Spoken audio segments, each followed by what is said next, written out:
So it's been over 150 years since Season 2. And yeah, a lot has changed. Gail Dornick, who's been popping in and out of cold sleep for centuries, gives us the lowdown. The Empire's definitely shrunk, while the Foundation has taken over everything outside the core and is now eyeing the middle band of planets. Calgon is the big prize here. It's been like a neutral zone, because whoever grabs it pretty much gets the rest of the middle band too. But neither side, Foundation or Empire, has made a move yet, because claiming Calgon could spark a war. So it's been neutral, until a new player walks in. Enter the Mule. This guy doesn't care about politics. He just wants to own the whole galaxy. He walks right onto Calgon, having already kidnapped Archduke Balarion's daughter, and demands the planet in exchange for her life. Balarion laughs him off. He's got ships, troops, pride. What could one man possibly do? Turns out, a lot. The Mule calmly reveals that he doesn't need armies. He has mind control. And within minutes, Balarion's forces are turning on each other, tearing themselves apart. It's brutal. He even makes the Archduke chew off his own finger to remove his ruling ring, then orders him to end it. Just like that, Calgon falls. The Mule now holds the key to the middle band, and both the Empire and the Foundation are caught completely off guard. Things haven't been great for the Empire ever since they lost the Spacers in Season 2. That was their hyperspeed travel system. And now, without them, they've had to rely on jump gates, which are clunky and slow. It's seriously hurting their ability to respond, fight, or intimidate anyone. No surprise. They've been losing ground fast. Demerzel immediately notices something strange on the Prime Radiant. It's the ripple effect of the Mule's actions, though she doesn't seem to fully understand it yet. What she does know is that the Selden crisis is coming, and soon. She and Brother Dawn are headed to a big meeting with the Galactic Council, where protests against Foundation tariffs erupt. Dawn, even though he's not Emperor yet, that's happening in 10 days, plays it smart. He even supplied a few protesters with dirt to throw at him, then uses that very dirt to rant about how the Foundation is ruining farming planets. His goal? Get the Council to support the Merchant Princes, a group within the Foundation that wants to break away, to weaken the Foundation. It works. He basically threatens the Council to agree, and they do. Dawn's a natural at this power game, which makes Demerzel think, yeah, this kid's got potential. Dusk, for his part, is feeling the weight of his own mortality. He spends his days watching past Dusks walk to their deaths.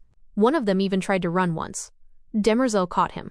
It's a grim ritual, one that Dusk knows is coming for him. And speaking of Demerzel, this episode finally lets us see just how tired she is. She brings in Zephyr Varellis from the Foundation for a private talk, admitting upfront that the conversation will be wiped from memory once it's over. Then she lets her know she's a robot, a leftover from a centuries-long war between humans and machines. Once a general, now a servant, locked into her programming. She explains the 3 laws of robotics, the original programming that said robots couldn't harm humans. That law evolved into something bigger. Robots couldn't harm humanity as a whole. But that line gets blurry. One robot killed a human to protect humanity, and it just escalated from there. Now Demerzel is stuck. She's been programmed to serve the Cleons and protect the Empire. But what happens when the Cleons are gone? When the Empire is just dust, her entire reason for existing disappears. The Prime Radiant is glitching. A collapse is coming, and she doesn't know what to do. The new terminus has become a booming trade hub. But its own growth is causing trouble, especially with the traders, also known as the Merchant Princes, threatening to leave because of high taxes. Professor Ebling Miz, who studies Selden's math and looks exactly like the guy who prosecuted Selden ages ago, thinks this will trigger the third crisis. He even tries to get help from AI Hari Selden in the vault, but Selden just tells him Demerzel has the Prime Radiant and kicks him out. Over on the planet Haven, Captain Pritchard of the Foundation is trying to prove the Empire is secretly helping the traders with weapons.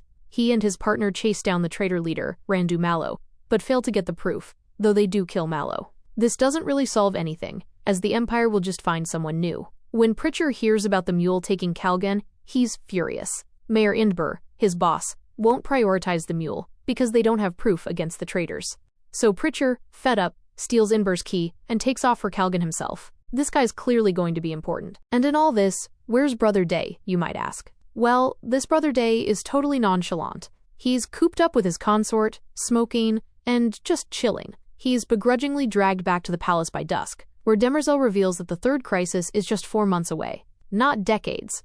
4 months. And this isn't just about losing power. The entire species is at risk. The episode ends with Gale waking up, and the big question on our minds is, will she be strong enough to take down the Mule? I think with Hari by her side, and a major emphasis on if the Foundation and the Empire can actually work together, they might stand a chance.